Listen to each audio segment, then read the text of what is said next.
Okay dear student, আমরা আজকে যে অঙ্কটি করবো সেটাও একটি ভগ্নাংশের অঙ্ক। গত ক্লাসেও আমরা ভগ্নাংশের অঙ্ক করেছি, এই ক্লাসেও আমরা ভগ্নাংশের অঙ্ক করবো। তো ভগ্নাংশের অঙ্কের ভিতরে আমরা অঙ্কটাকে প্রশ্নটা পড়ে দেখবো, কেমন? প্রশ্নটা পড়ে দেখবো, তাহলে আমরা অঙ্কটা বোঝার চেষ্টা করবো। এখানে বলছে দুটি ভগ্নাংশের যোগফল, আমরা জানি না কোন দুইটি, তবে ভগ্নাংশ দুটির যোগফল দেওয়া আছে। আবারও বলছি, দুটি ভগ্নাংশের কী দেওয়া আছে? যোগফল দেওয়া আছে। বড় ভগ্নাংশটা দেওয়া আছে, তো দুটার যোগফল যদি দেওয়া থাকে আর বড়টা যদি দেওয়া থাকে, তাহলে দুটার যোগফল থেকে বড়টা বাদ দিলেই তো ছোটটা বের হয়ে যায়, কেমন না? তো দুটি ভগ্নাংশের যোগফল দেওয়া আছে আর বড় ভগ্নাংশটি দেওয়া আছে, দুইটার মধ্যে বড়টা দেওয়া আছে। যদি বড়টা দেওয়া থাকে তাহলে আমাদের ছোটটা বের করতে হলে কী করতে হবে? দুইটার যোগফল থেকে যদি বড়টা বিয়োগ করি, অর্থাৎ বাদ দিই, তাহলেই তো ছোটটা বের হয়ে যাবে, কেমন? তো ছোটটা আমরা এভাবে বের করতে পারবো। আর দুটার ভিতরে পার্থক্য যদি বলে, ভগ্নাংশ দুটির পার্থক্য নির্ণয় করে, তাহলে পার্থক্য আমরা বড় ভগ্নাংশটা এখানে দেয়া আছে আর ছোট ভগ্নাংশটা বের করব, তারপরে আমরা বড় এবং ছোট দুইটা থেকে একটা থেকে আরেকটা বিয়োগ করলেই তো পার্থক্য বের হয়ে যাবে। দুটি ভগ্নাংশের পার্থক্য আমরা খুব দ্রুত করতে পারবো। অর্থাৎ ভগ্নাংশ দুটি যদি আমাদের জানা থাকে, তাহলে আমরা খুব সহজেই ভগ্নাংশ দুটির পার্থক্যও করতে পারবো। বলা হয়েছে বড় ভগ্নাংশটিকে অপ্রকৃত ভগ্নাংশে প্রকাশ করা। আমরা দেখতে পাচ্ছি যে বড় ভগ্নাংশ যেটা আছে সেটা কিন্তু একটা মিশ্র ভগ্নাংশ আছে। তো এই মিশ্র ভগ্নাংশটিকে অপ্রকৃত করতে বলছে। তা আমরা মিশ্রকে অপ্রকৃত করতে পারবো। কিভাবে অপ্রকৃত করব? আমরা জানি অপ্রকৃত করার সূত্র হলো পূর্ণ সংখ্যাকে হর দ্বারা গুণ করতে হয় এবং লব দ্বারা যোগ করতে হয়। গুণফলের সাথে লব যোগ হবে আর হর যা আছে তাই থাকবে। তো আমরা আবার করার চেষ্টা করি।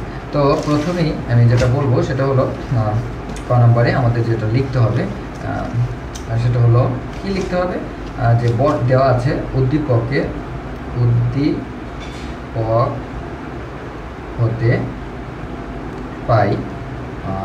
হতে পাই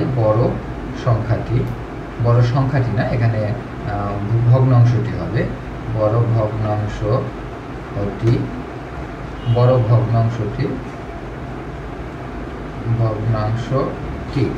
ভগ্নাংশটি কোনটা? বড় ভগ্নাংশটি 5 সমস্ত 5 ভাগে 3। তো এটাকে অপ্রকৃত করব। তো অপ্রকৃত করার সূত্র আমরা জানি, অপ্রকৃত করার জন্য অপ্রকৃত ভগ্নাংশ লিখলে কি করতে হবে? অপ্রকৃত ভগ্নাংশ সমান সমান নিচে থাকবে হর, উপরে থাকবে কি পূর্ণ সংখ্যা গুণ হর যোগ লব। তো সেক্ষেত্রে আমাদের হর কত আছে? হর 5 আছে, 5ই থাকবে। তো পূর্ণ সংখ্যা কত আছে? পূর্ণ সংখ্যা 5 গুণ হরও 5, তো 5 গুণ 5 আর যোগ লব হলো 3। তো আমাদের দেখতে পাচ্ছি হর 5 থাকবে, লব 5 5 কত? 25 যোগ 3। তো আমাদের 5 থাকবে, 25 আর 3 যোগ করলে হয় 28। তো এটাই হলো অপ্রকৃত ভগ্নাংশ। তা আমরা মিশ্রকে অপ্রকৃত করলাম। এবার আমাদের পরবর্তী যে প্রশ্নটি, অর্থাৎ খ নম্বর, বলেছে যে ছোট ভগ্নাংশটি কত? তো ছোট ভগ্নাংশটি বের করার জন্য আমাদের দুটি ভগ্নাংশের যোগফল দেওয়া আছে। তা আমরা দুটি ভগ্নাংশের যোগফল আগে লিখব, যে দেওয়া আছে দুটি ভগ্নাংশের যোগফল 10 সমস্ত 15 ভাগের 4, বা আমরা যদি এখানেই এটাকে অপ্রকৃত করি, 10 দ্বারা 15কে গুণ করলে হয় 150, 150-এর সাথে 4 যোগ করলে হয় 154 এবং নিচে হর থাকবে 15। তো দুটি ভগ্নাংশের যোগফল আমরা পেলাম। আর ক হতে পাই কি পাই? ক হতে পাই বড় ভগ্নাংশটি। বড় ভগ্নাংশটি কত? বড় ভগ্নাংশটি আছে 5 ভাগের 28। তো দুটি ভগ্নাংশের যোগফল আছে 15 ভাগের 154 এবং বড় ভগ্নাংশটি আছে 5 ভাগের 28। তো আমাদের এখন বলছে যে ছোট ভগ্নাংশটি কত? তো আমরা লিখব যে ছোট ভগ্নাংশটি সমান সমান দুটি ভগ্নাংশের যোগফল বিয়োগ বড় ভগ্নাংশটি। আবার বলছি, দুটি ভগ্নাংশের যোগফল থেকে যদি আমরা বড় ভগ্নাংশটি বাদ দিই, অর্থাৎ বিয়োগ করি, তাহলেই কিন্তু আমরা ছোট ভগ্নাংশটি পেয়ে যাব। তো তো আমরা এখন দুটি ভগ্নাংশের ঘরের লসাগু করব। 15 এবং 5-এর লসাগু হলো 15। তো 15 দ্বারা 15কে ভাগ করলে আসে 1, 1 দ্বারা 154কে গুণ করলে হয় 154, বিয়োগ 5 দ্বারা 15কে ভাগ করলে হয় 3, 3 দ্বারা 28কে গুণ করলে হয় 3 8 24-এর 4, হাতে 2, 3 দুগুণে 6 আর 2 8, অর্থাৎ 84। তো তারপরে 15 থাকবে, এখানে 154 থেকে 84 বিয়োগ করলে থাকে 70। তো এই 70কে এবার 15 দ্বারা কি করতে হবে, ভাগ করতে হবে। তো ভাগ করতে গেলেই দেখা যায় যে 4 15 কত, 4 15 60, তো বিয়োগ করলে থাকে কত, 10।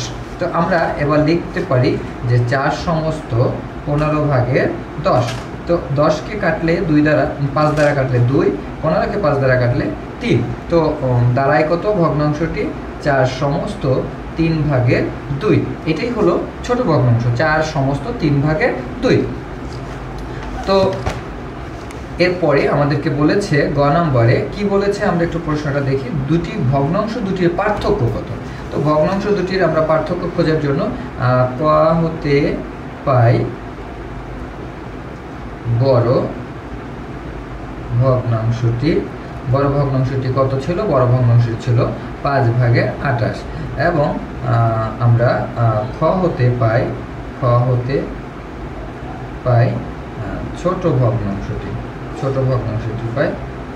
ছোট ভগ্নাংশটি কত, ছোট ভগ্নাংশটি ছিল 4 সমস্ত 3 ভাগের 2, যাকে আমরা ভেঙে নেই। 3 4 12, 12 আর 2 14, 14 3 ভাগের 14। তো এই দুইটা ভগ্নাংশের এখন আমাদের কি করতে হবে, পার্থক্য করতে হবে। তো লিখতে হবে পার্থক্য করে কিভাবে, বড়টা থেকে ছোটটা যদি বিয়োগ করি তাহলে আমরা পার্থক্য পেয়ে যাবো, কেমন? তো আমরা পার্থক্যের ক্ষেত্রে 5 এবং 3-এর লসাগু কত, 15। তো 5 15-এর ভিতরে কতবার যায়, 5 15-এর ভিতরে যায় 3 বার। তো 3 দ্বারা এটাকে গুণ করব, 3 8 24-এর 4, হাতে থাকে 2, 3 6 84, 3 15-এর মধ্যে যায় 5 বার, 5 14 70। তো 70 যদি হয় তাহলে 15, এটা থেকে এটা বিয়োগ করলে আসে 14, অর্থাৎ 15 ভাগের 14। এটাই হলো দুটি ভগ্নাংশের পার্থক্য, কেমন?